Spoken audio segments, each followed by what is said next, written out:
I've been thinking about this thing all wrong with the Arizona Cardinals offense. They got to lean in 2025. Let's discuss.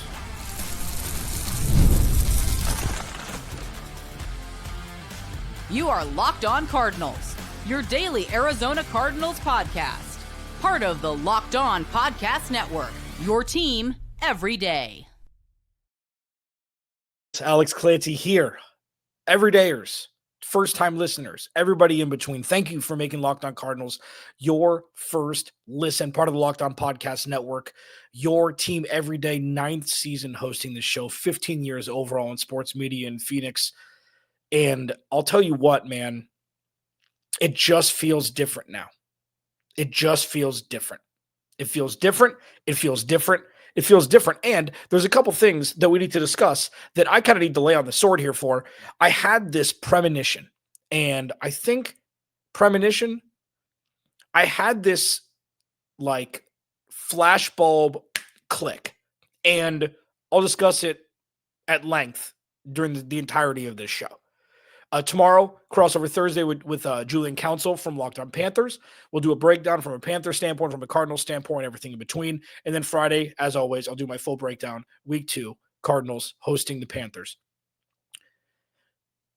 It's a perfect time to do what I'm going to discuss and convey today because they're playing the Panthers and then a hurt 49ers team in week 3. I'll explain why. There's a risk and reward balance to it. Okay, there's definitely a lot of risk, but the reward could be palpable if done properly. And I think it's going to be a lot easier to be done properly than we've experienced so far because there hasn't been an all-in mentality as pertaining to it. I'll discuss what I mean now. Today's episode of Locked On Cardinals is brought to you by FanDuel. Right now, new customers can bet just $5, and if your bet wins, you get $300 in bonus bets to use across the app. The Cardinals need to lean into their stars. And let me explain the entirety of this before you say, oh, that's obvious. It's not as simple as that. What if a lot of people, preached this offseason? I've said multiple times on multiple shows for multiple segments, the dispersion of targets is what will unlock this offense and allow Trey McBride and Marvin Harrison Jr. to thrive more. I was wrong. And I wasn't wrong in the sense that I don't think that could work. I think there's something that could be done that would work better, that would give the Cardinals more opportunity, even though it's counterintuitive. It would give the Cardinals more pop on offense, even though it's trimming, quote unquote, the fat off of guys who can produce. Just obviously not at the level of Trey McBride, Marvin Harrison Jr., and James Conner, because they're the trio here that's kind of running the ship. How about this? You go the complete other way. 10, 12 targets a game for Trey McBride and Marvin Harrison Jr. Multiple carries, 10, 12 carries for James Conner and Trey Benson. And the kicker, this is the gap bridger. You feature James Conner and Trey Benson a lot more in the pass game. So while it says, well, obviously they're the best players, so why wouldn't you do that? If you only have to count for 4 players as opposed to 7 or 8 for opposing defensive coordinators and coaches, you would think it'd be a lot easier to game plan for that. But here's the interesting part. What are the Arizona Cardinals best at offensively? What are they best at? Running the ball and Trey McBride being schemed open, not just because of the scheme, but because he's an excellent football player. What are they great at? That. What are they better at than other things? Marvin Harrison Jr. and Kyler Murray's connection that's only going to get better. So obviously, I'm not saying you don't throw the ball to anybody else, but I'm saying you lean in instead of waffling, trying to do the right thing. Let's keep it fair. It's not about fair like these guys are NFL players, but it's like it can be done. It's been done. Look at what Cincinnati did. Cincinnati's key to success, and I'm not saying that Marvin Harrison Jr. is Jamar Chase or T. Higgins, and neither is Trey McBride. I'm not saying that. I'm not doing a one-to-one comparison. I'm comparing the avatar of the dispersion of opportunities. And the gap bridge is using Trey McBride more, or Trey Benson more in the pass game. That's the bridge. And the reason why that's a better bridge than trying to force it to Michael Wilson or Greg Dortch or whatever it is Kyler Murray is more comfortable with that. And it doesn't matter, good, bad, indifferent. It doesn't matter.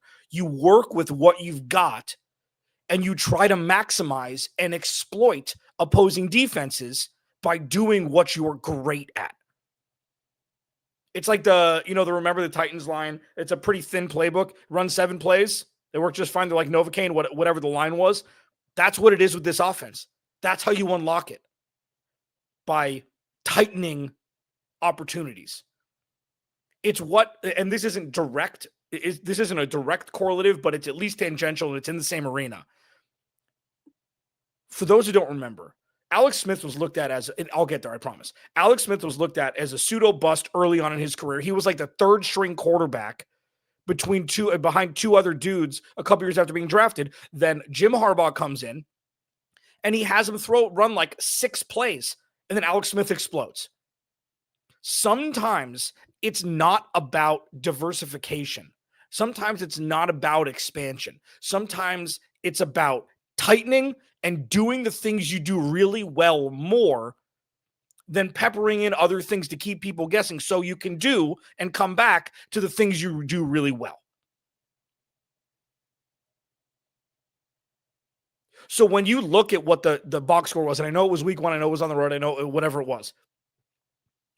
1 catch, Tip Ryman, 1 catch, 10 yards. Michael Wilson, 1 catch. It's like, why are you trying? Why try? What Drew Petzing, Kyler Murray, and Trey McBride have is Trey McBride gets open. Marvin Harrison Jr., although his separation wasn't fantastic last week, if he and Kyler Murray can get on the same page even more, and you'd expect it to be that way, that you can just hammer home targets to those 2 dudes and just completely flip the script. And again, I'm not saying you don't throw to the other guys, but don't try to balance it. Lean in. And the bridge is Trey Benson. I thought it was Greg Dortch. It's Trey Benson. He can catch the ball to the backfield, so can James Conner. Use more of the targets to them and just do what you do well more. And that'll alleviate some of the stressors of, oh, well, what the hell now? What the hell now? Why are you not throwing the ball? If you're throwing the ball 29 times, 20 of those targets, or 22, 23 of those targets should be to those 4 players. And what that will allow is, instead of running play action, you can have James Conner, Trey Benson, and Kyler Murray. You run them in shotgun. You have them both. You have 1 running back on either side of Kyler Murray. You have Trey McBride and Marvin Harrison Jr., and you've got 4 wide receivers. So you don't actually have to run the ball. It can be an extension of the run game by having Trey Benson and James Conner run routes. I'm not saying that this is like reinventing the wheel. I'm not saying this is some incredible Alexander Graham Bell thing. I don't know why I chose him. That was weird. But I think that after what we've seen all of last year, half of the year before, and pretty much for the entirety of Kyler Murray's career is, the ups and downs may be able to be mitigated if you tighten up the script a little bit. And this is not like questioning Kyler Murray's intelligence or anything like that. Sometimes less is more. Sometimes 12 targets to Marvin, 12 targets to Trey McBride, and 5 targets to James Conner and Trey Benson, along with the run game, along with Kyler Murray running the ball. Maybe that's the elixir that the Cardinals have been trying to find their ingredients for. And it was right in front of their face the entire time. And all it needed was 1 extra playmaker to be able to make it work. And I think that playmaker very well could be Trey Benson. Now, of course, there's the risk-reward balance for this idea. Is the risk worth the reward? Yeah. I'll discuss both sides as to why it could be a bad idea, arguing with myself as I love to do on this show. Next, Locked On Cardinals, your team every day. This episode of Locked On Cardinals is brought to you by our friends over at FanDuel. NFL season's here. FanDuel is making sure you're ready for kickoff. And they've got a can't-miss offer for you. Right now, new customers can bet just $5. And if your bet wins, you'll get $300 in bonus bets to use across the app. Did you hear what I just said? New customers can bet just $5. And if your bet wins, you'll get $300 in bonus bets to use across the app. The Cardinals are hosting Carolina this week. Carolina got torched by Trevor Lawrence, Travis Etienne, and company last week. Imagine what Trey McBride, Marvin Harrison Jr., James Conner, and Kyler Murray are going to do. You want to take the over-unders? You want to go chat, put in a single game parlay on FanDuel? You can do it. You want to pick quick future on Jonathan Gannon to win the Coach of the Year after week 1 with those odds? You can do it all at FanDuel. So you ready to play? Download the FanDuel app now by visiting FanDuel.com to get started. That's FanDuel.com to place your first $5 bet. Today's episode of Locked On Cardinals is also brought to you by our friends over at Supply House. And listen, people renovating houses, you're a contractor, whatever it is, you need supplies, you need tools, you need materials, and you need them quick. When the opening whistle blows on a new repair, get your crew moving forward with Supply House. Order today and see the parts are on your doorstep tomorrow. Over 280,000 plumbing, HVAC, and electrical items from the most trusted brands in the business. Their real-time inventory and honest lead times keep you from punting projects, while their industry-leading customer service always has your blind side covered. Like, the 24-hour turnaround time is bonkers. You can't be waiting a week for materials. You can't, put a pin in a project that has a deadline. So join the free Trade Master program today and score some serious perks in their priority shipping, low prices, and a dedicated support line. Visit supplyhouse.com to sign up for free and use promo code SHNFL5 for 5% off your first order. That's supplyhouse.com. Real people, real service.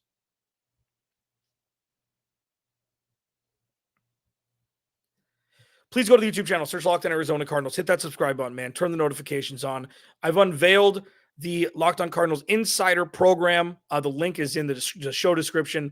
It's another way for you to interact with me, one-on-one texting, get all your questions answered. Doesn't just have to be in the chat and DMs and during live shows. I want to make myself more available for you, and that's an easy way to do it. You get first 2 weeks free. Test it out.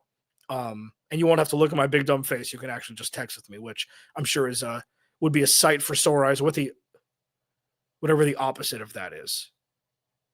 Yeah. And we're back. Focusing and leaning in on those 4 players may be the elixir that the Arizona Cardinals need to be able to take that next step offensively. And I've been thinking about this the last day or so. It just kind of clicked. Like, well, what if they just don't do what they're doing now? And that's novel. It's not a novel concept. I know that. Like, come on. Like, I'm not trying to be dumb here. But it was just like, that seems simple. And I thought more about it. It's like, okay, what's Drew Petzing good at?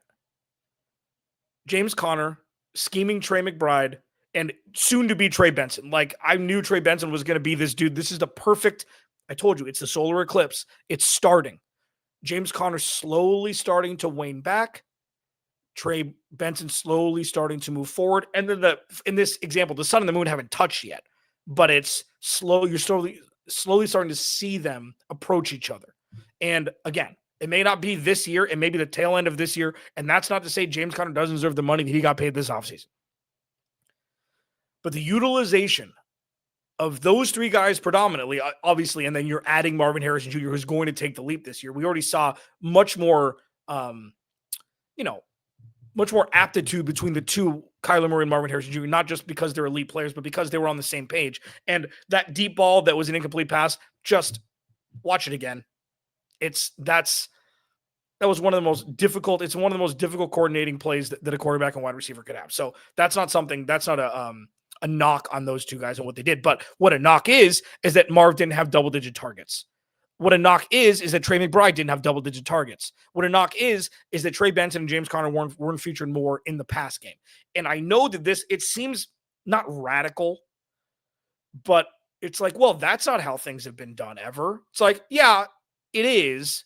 Teams just do it in a different way. Like, yeah, sure, there was a little Mecole Hardman, a little Demarcus Robinson, but it was Tyreek Hill and Travis Kelce. That's what it was. And again, I'm not comparing the two directly talent-wise.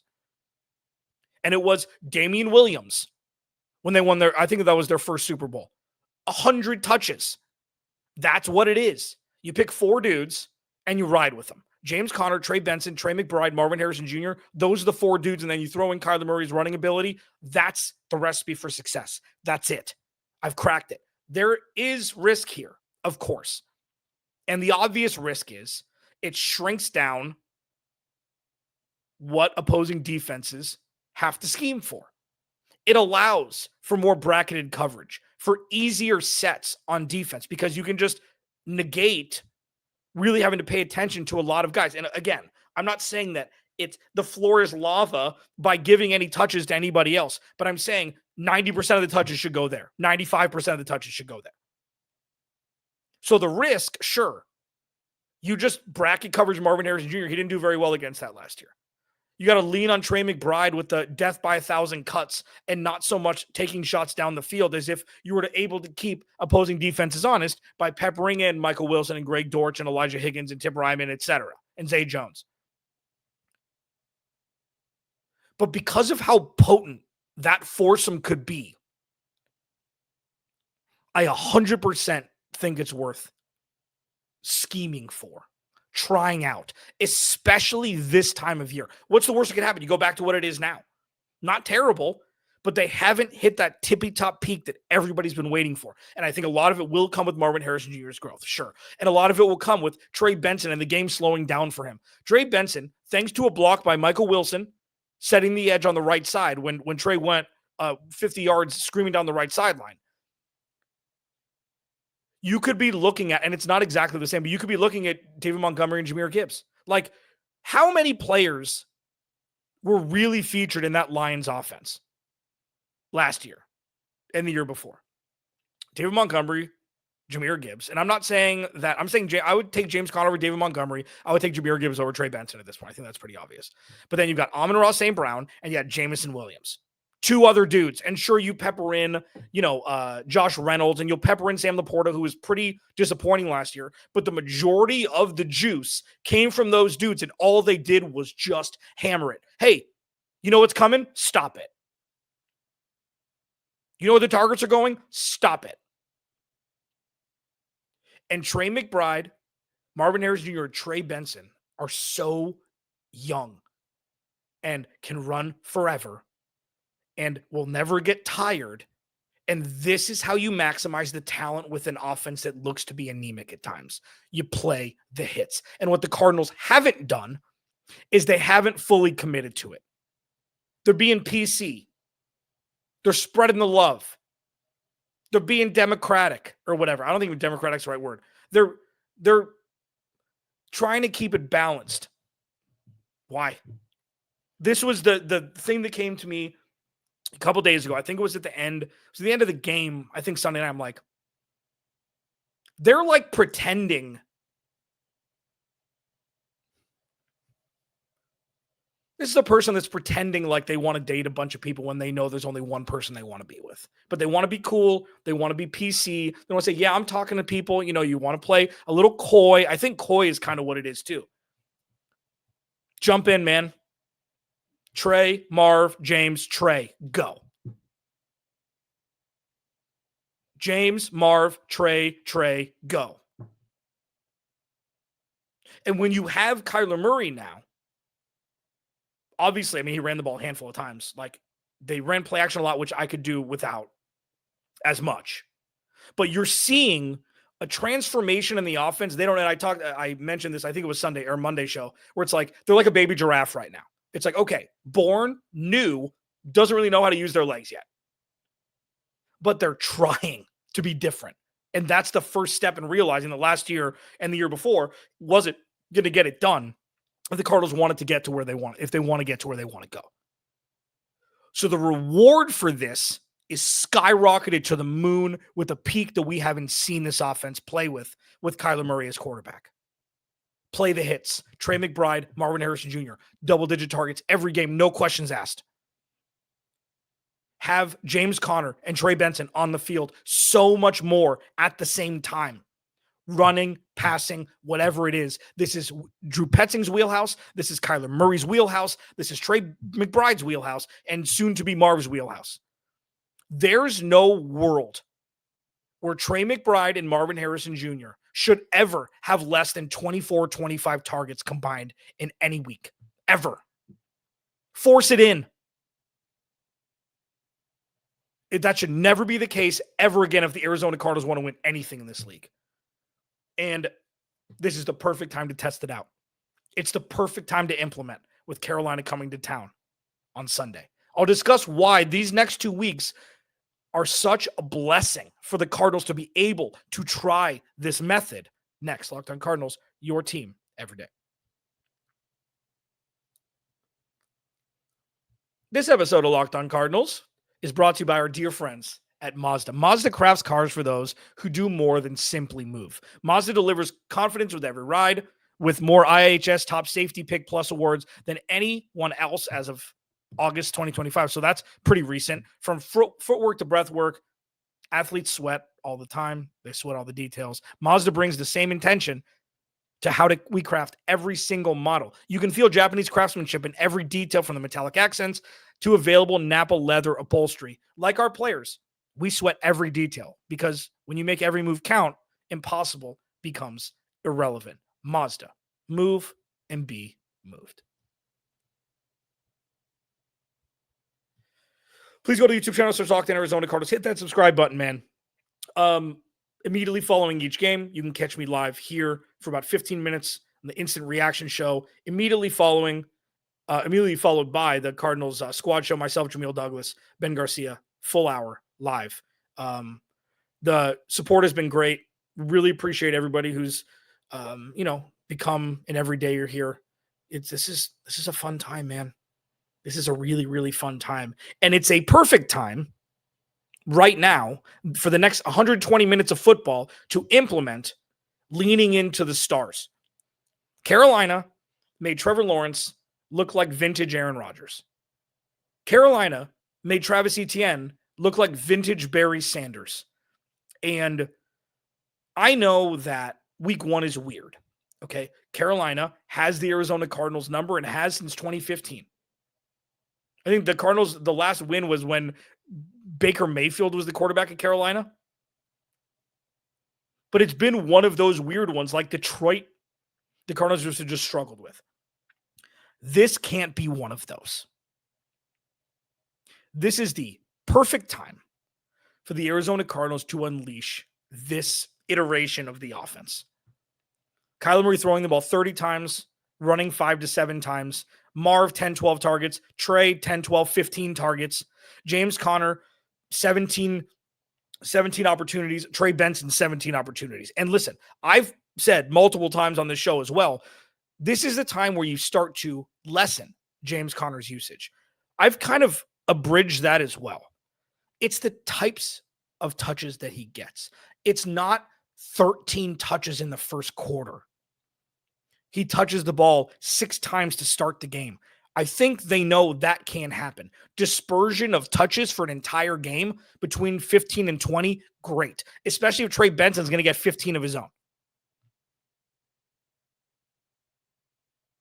This is the time where you absolutely go ham on what you know you're good at. And it could be the switch that sparks everything for this team. Just to piggyback on the risk part, this has been all positive the entire show. What if it doesn't, what if it works and then there's adjustments made at halftime? Then you lay off the gas 10% until you lull the team to a false sense of security, and then you go back and hammer it home again. This is a full steam ahead approach to maximize the most talented players the Arizona Cardinals have in an effort to leverage themselves in a way to be able to win 10 plus games, potentially win the division, and make a playoff push. This is the elixir to do that. I've seen enough. And this isn't pulling the ripcord on Michael Wilson or Greg Dortch or anything like that. This is choosing a better option. I'm not saying the option that they're utilizing now is bad, but there is a better option. Trey McBride, Marvin Harrison Jr., 20 to 25 targets a game minimum. James Conner, Trey Benson, 20 touches each. Do it. I have a feeling it's going to unlock everything Arizona Cardinals fans, media members, and most importantly, the team themselves have been looking for years and years and years. Locked On Cardinals, your team every day. Crossover Thursday with Julian Council from Locked On Panthers tomorrow. Remember, without you, there is no me. I'll talk to you then.